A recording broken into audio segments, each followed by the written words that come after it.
Hi, Michelle. Thank you so much for chatting with me.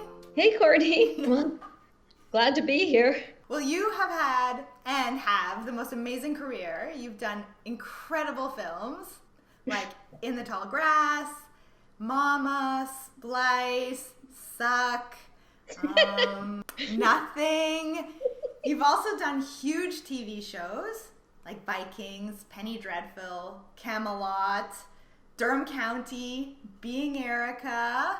Oh, we can't forget Breaker High. Yes. And Relic Hunter. Yes. Yes, all my favorites. You've also had many award nominations and many award wins. Yeah. Well, yes. Well, thank you. Yeah. Yeah. Yeah. Am I forgetting any of your favorite projects? No, you got them all. I did like cutting Erie, Indiana. I liked cutting the kids shows, the kids shows. Yeah, I liked cutting New Addams Family and Erie, Indiana. But you got Durham County, which I'm very proud of. I loved cutting that, and Penny Dreadful and Vikings. And then you got all the features. I'm glad you included Suck. Suck was fun. Suck is a cult film. I love it. I love cutting it. It had like everybody in it. Yes. Like Iggy Pop was in it. Alice Cooper. Carol Pope. Yes. No, it was fun. It was fun. It was a fun cut. We had fun cutting it.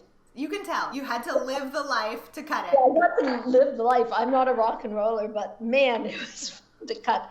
And Rob, the director, he was just, he's actually one of the most creative people I've ever worked with. So I was lucky. I was lucky to have met him and worked with him. That's Rob amazing. Stefanik. Yes, and he's in the movie. Yes, he's the lead. Yeah. And musician as well. So that's why it was all about music. If we go backwards, how did you actually get into the film industry?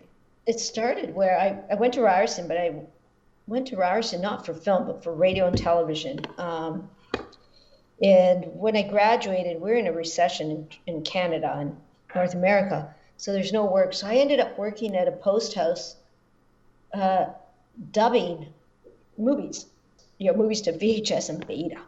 So that's dating me, I know. And then I ended up becoming a tape operator for this post house. And we did a lot of commercials and music videos when they were big then. And one of the editors at one of the post houses, commercial houses, offered me a job as an assistant editor in commercials. And it just started from there. And then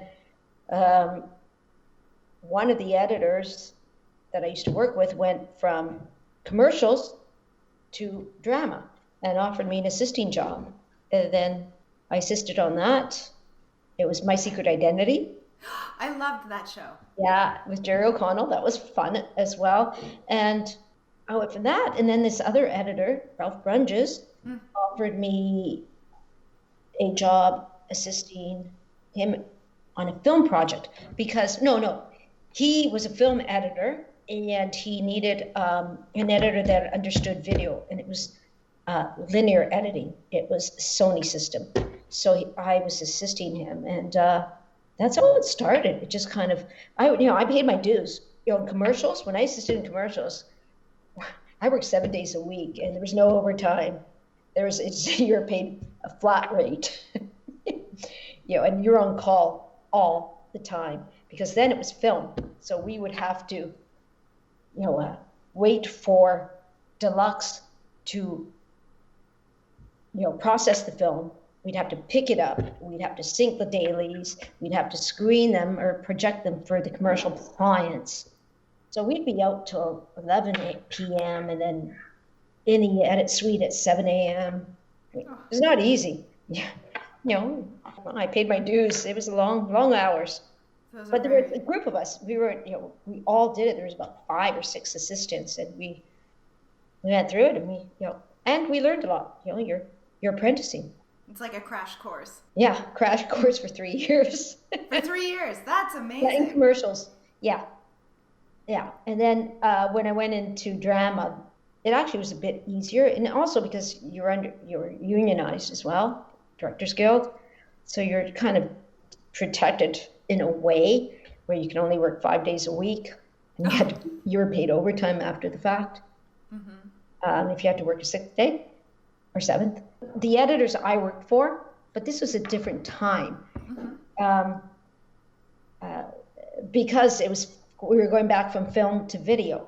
Either you were assisting on a non-linear system or a linear system like Sony or an Ediflex.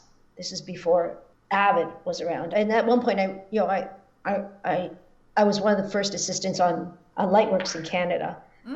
You would sit with the editor quite often in the room. So you're apprenticing. You're learning.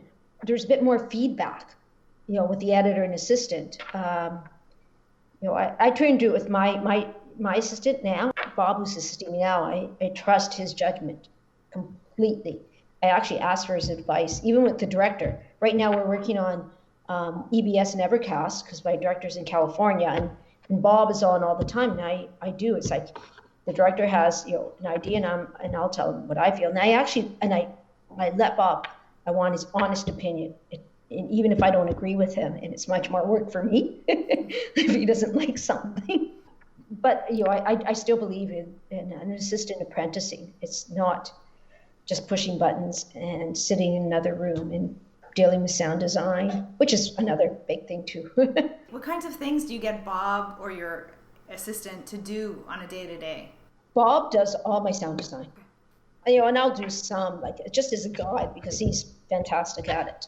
I'll give him scenes if he wants to cut a scene, if there's time, because also I do a lot of heavy visual effects shows.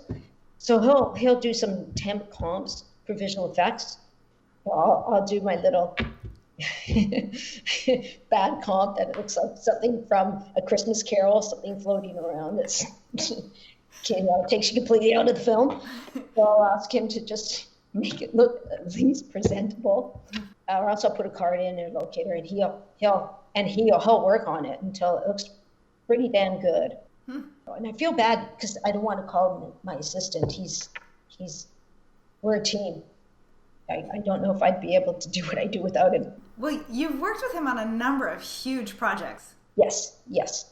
We've been together for quite a few years. I know he's ready to cut. Like anyone who's assisted me, I will encourage them to leave.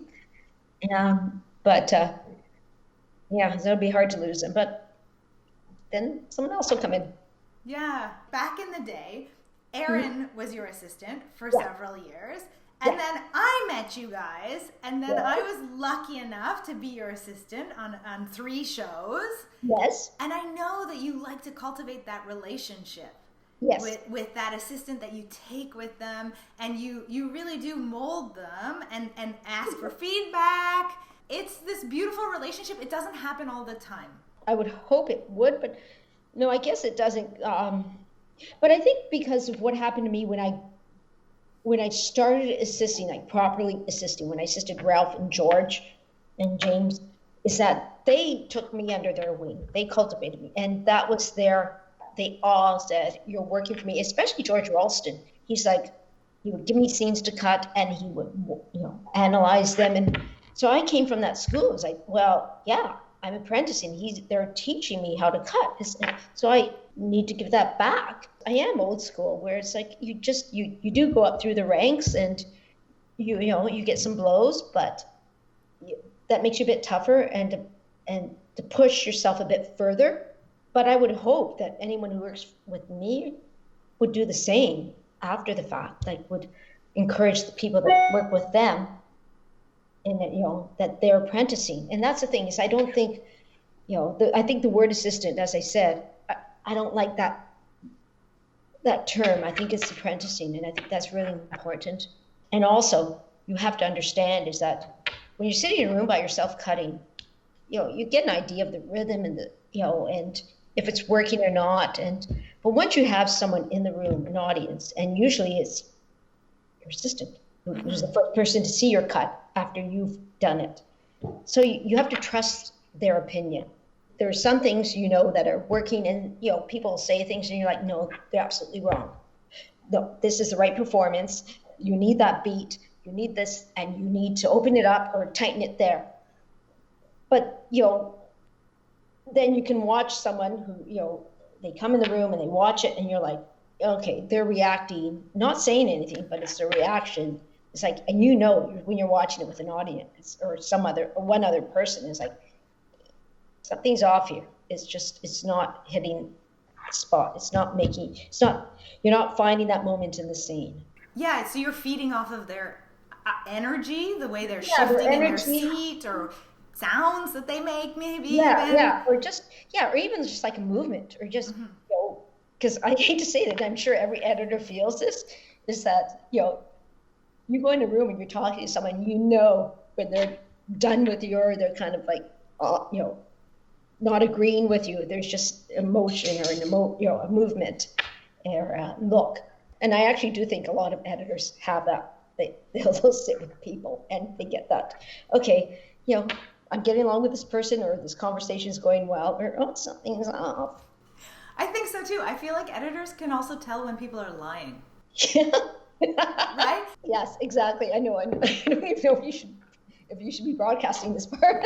I can cut it out. No, when something's off or someone's uncomfortable. Yeah. I think it's very interesting what you said, because you're looking at faces all the time in that over and over, and that minute detail, and you're looking for those micro expressions. That's it, the micro expressions. Because as an editor, we know, especially because we do things, or I'm cutting things that are for the features I do. When I do features, and it's on a big screen, so any kind of small reaction, you pick up. When I watch the dailies, I'm like, oh, okay, that's great. Make a note. That's a small little reaction.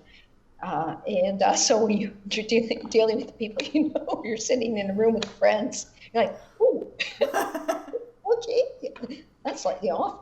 It's your secret power. Yeah, it's unfortunate when I'm talking about the big screen in this day and age, what's going on right now, because the project I'm working on, it's supposed to be, sorry, I'm getting my hand cream. It's theatrical release, but so am I cutting for theatrical release, or am I cutting for someone's iPad? Right. So do you actually think about that when you're cutting? When I'm cutting, no. I'm thinking about performance. Mm-hmm. And also, I tend to stay wide. I like to cut. I stay wide, which I know drives a lot of producers nuts. You cut close when it's warranted, but that's the way I cut. But it's theatrical release. We have screenings, and then you see it on the big screen, and you're like, okay, I'm too tight. I need to open up. But for someone's home system, which a lot of people have big, huge TV screens for their home system as well. So honestly, if you watch something on when you see it in a mixing theater or at a test screen, and you're like this the entire time, you have no idea where you are. You have no sense of geography. And this is not as dramatic as that. As far as I'm concerned, oops, sorry, cut that out. So you find those big wides, what do they do for an audience? Well, I find your eye refocuses. You get so used to the same image going back and forth. You just need to reset your eyes as a viewer. It's a reset, and it's also, when you get the same rhythm, it gets boring. Yeah. Or bump, bump, bump, bump. No, completely boring for me. I'll say you did a beautiful job going to some incredible wides in the tall grass. Oh yeah. And that really reset the scenes. Yeah. And with the time loops and the geographical jumps. The director, Vincenzo Natali, he storyboards as well, but he has such an eye. It's like, how can you not? And we, thank goodness he and I kind of have the same sensibility for performance and rhythm. Mm-hmm. Honestly, it's he's a dream come true. Meeting him and working with him, he made my career, I feel. You guys have worked on amazing films together. Nothing, Splice. Getting Gilliam, the documentary. Getting Gilliam, that's right. Parachutem, the short. He and I are very different people, but when we're in the edit suite, we're just completely in sync. Yeah. Completely in sync. You guys have a good partnership. Exactly. And actually Vincenzo and I, we have laughed about this, where it's like, okay, we agree on performance. Maybe we're both wrong. Oh. Maybe Maybe there should be a third person in here saying, which is Steve Hoban, saying, I don't know if that's right. Or maybe we should look at, go through the dailies again. So that's the producer. Because we're like, okay, we both agree on this. All right, we're agreeing on everything. But no, he's probably one of the most gifted directors I've ever worked with. Yeah, his films are incredibly unique. Unique, and that's the whole thing. He's making a film, and it's his vision. Yeah. He's not compromising for the masses. Mm-hmm. And that's what I adore about him, and that's what I respect about him. And that's what I believe in too, as an editor. Mm-hmm. He has such a strong vision, and I'm sure that resonates with fans because he has a huge fan base. Oh yeah, he has a huge fan base. So what would your advice be, like something that you've learned that they didn't teach you in school? I hate to say this, I basically learned everything. When I left school, I didn't think I would get into post-production. What did you think you would do? I had no idea. I thought production. I thought I'd be in, news. I actually thought I'd probably end up in radio because I did work in radio. And I ended up cutting audio, cutting the audio for all these shows. I think that's how it happened. It was like I knew I was good at that, cutting sound and putting sound effects and stuff, just doing sound design. As I told you, when we graduated, it was a recession, so the only job I could get was at a post house. Mm. But then when I realized I really enjoyed cutting, that's because I liked cutting sound, and then I thought, well, I like this. I'm sitting on my own most of the time, or with one person, a director, and then the producers. I kind of like this little family. And as you know, too, as everyone said, a story's written 3 times. Yes. Script stage, while you're shooting, and then in the edit suite. So it's a power thing as well, I suppose. Or that being able to create something, as we know, quite often scenes don't work, or a character doesn't work, or the storyline doesn't work, or the last act doesn't work, and you've got to rework it, or you have to create scenes that don't exist. That's the fun part about editing, is that when you create things that don't really exist, or you have to really massage something that you thought the film was going to go in one direction, but maybe, and by accident, you realize, we can add this and that, and this character is much more interesting than we thought. That is a fun way to exercise that creative itch. It is. Actually, the first day, you're like, oh, God, what are we going to do? And it's like, oh, wait a second. I have an idea. Or the director's like, what if we try this? Yes. And then you just build on that. So you, the director, the producer, and suddenly you're kind of like, oh, my gosh, we found something that we didn't realize existed. It's finding that magic, and when you find that magic in the edit suite, there's nothing like it. I love it. I like that too. It's this creative team working together. Mm-hmm. It's almost like when you're in school. It's like, yeah, let's do this. You're just building something that you didn't realize you could do, and then you're just kind of feed off each other. It's fantastic. That's probably the best part about editing. But I get dailies, honestly. It's like, oh gosh, I'm assembling, I'm going according to the script, which is great, and and you're loving performances, and you're like, oh, this scene's great. And what if we put some music in this? It's great.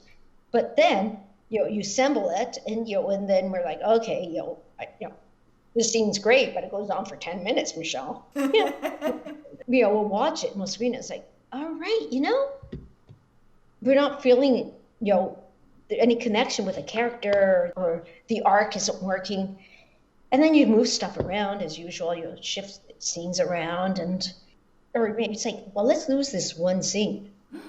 Or sometimes you just lose the first scene, the opening scene. It's like, right. Oh, okay. As an editor, there's a point where you start just looking at the frames, and then you walk away, and you walk your dog, or you just take the weekend off, And then you sit back in the edit suite and you finally you'll sit and you watch it on a different system at home or on your laptop. Don't watch it on your Avid. And then you see different things. And then you go into the edit suite and you'll talk to the director and say, what? You know what's not working? And they'll say, you know what I think is working? And suddenly you stop looking at the frames again and you start looking at the story. You need that reset. It's all about resetting. Yeah. You know, the best idea. You're in the shower. You're doing a YouTube, workout video because you're in lockdown, and that's what happens. It's like I get my best ideas when I've walked away from it. The director I'm working with right now, he'll ask, "What do you think about this?" And I'll say, "I don't know anymore. I need to walk away." We've been, he's in California, so we're working remotely, and it's like I don't know. All I'm doing is just I'm looking at this image. I'm not interpreting the story anymore. I don't know what the story is. Last weekend I watched it on my laptop, on my sofa. And I'm like, oh my God, I took all the air out of it. And it's a ghost story. It's like, you need to add beats. And he agreed. He watched it on his TV and he said, we were on the same page. It's like, oh, yeah, okay. So it is a reset. And you have to realize is that you have to watch it as a story. And of course, because there's a point where you start looking at your edits. Because you do. It's a smooth edit. It's a clunky edit. Is the transition working? And when you move scenes around, you have to rework the transition. So you stop interpreting the story or reading the story, and you're looking at your frames. And that's fair enough. You need to spend time doing that. And I'll tell you, there's one film where I said, this scene is horrible.